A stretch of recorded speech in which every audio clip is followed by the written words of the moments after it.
最近有网友在网络上分享在胡志明机场被司机抢钱的经验，而在今年6月，越南新闻也报道胡志明机场有不肖计程车司机利用招数，多收乘客5至10倍的车费。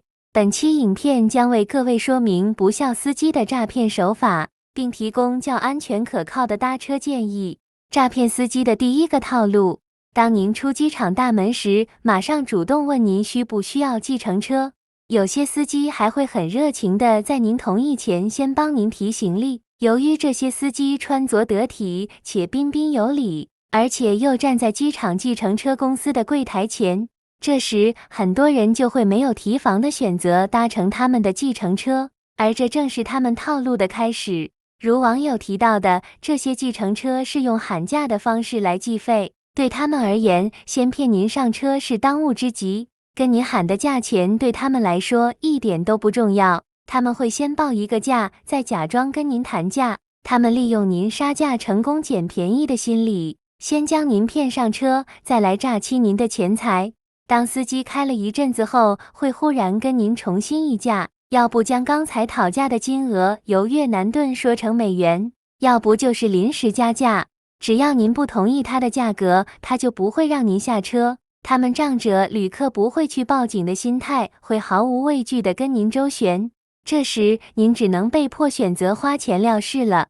因此，您务必要记得，如果您有必要在机场叫车，请亲自到计程车公司柜台预约，千万不要跟主动找您的司机洽谈。诈骗司机的第二个套路，在计程车计价表上动手脚。无论是不是正规计程车公司，都会有这个问题发生。在今年6月，一家名为 Saigon Tourism 的正规计程车公司，就曾发生2起公司司机擅自修改计价表仪器，超收旅客10倍车资的事件。他们在手排杆上安装按钮，利用开车时偷按按钮来增加计价表的跳表速度。而身为旅客的我们，由于对方是正规公司的司机，因此不疑有他，最后上当受骗。在本次事件发生后，越南警察已对机场计程车进行全方面的检查，以防止相同的事件再次发生。然而，身为旅客的我们，该如何防止这类的事件发生呢？如前面所说的，您可以直接找机场计程车公司预约计程车，但机场计程车的收费较一般计程车略贵。如果您不赶时间，又想要省一点旅费，那以下有2种方式供您参考。第一，呼叫网约车，如 Grab 或 B。如前述所提，任何的计程车都有可能发生司机偷改计费表的情形，因此强烈建议使用 App 来进行计程车的预约。如付费方式选择现金，建议可先参考本频道先前的影片，以免遇到现金被抢的问题。在您预约了网约车之后，由于机场大厅出口的马路禁止计程车载客，您可以找到5号或12号柱子，小心地穿越马路到对面的停车场。在这里，您就可以看到 Grab 或 B 网约车的接待人员。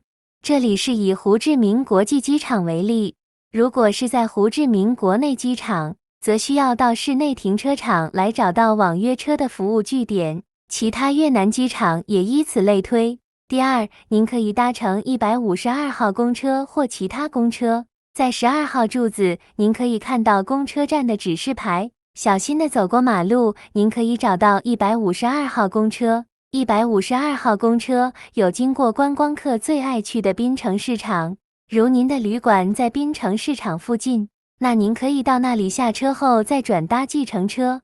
又或者是到达离您目的地最近的站点后下车，再转搭计程车。搭乘152号公车的费用是5000越南盾，折合美金约为 0.21 元，价格相当的实惠。除了152号公车以外，也还有其他的公车，您可以根据公车的路线图选择适合您的公车来搭乘。当然，其他的公车，如为私营公车，则票价会与152号公车不同，建议您上车前先询问。不过，无论如何，搭乘公车的费用肯定较计程车来的实惠许多。以上就是本期影片的内容，希望能让您少走一些冤枉路。谢谢您的观看。祝你有个美好的旅途。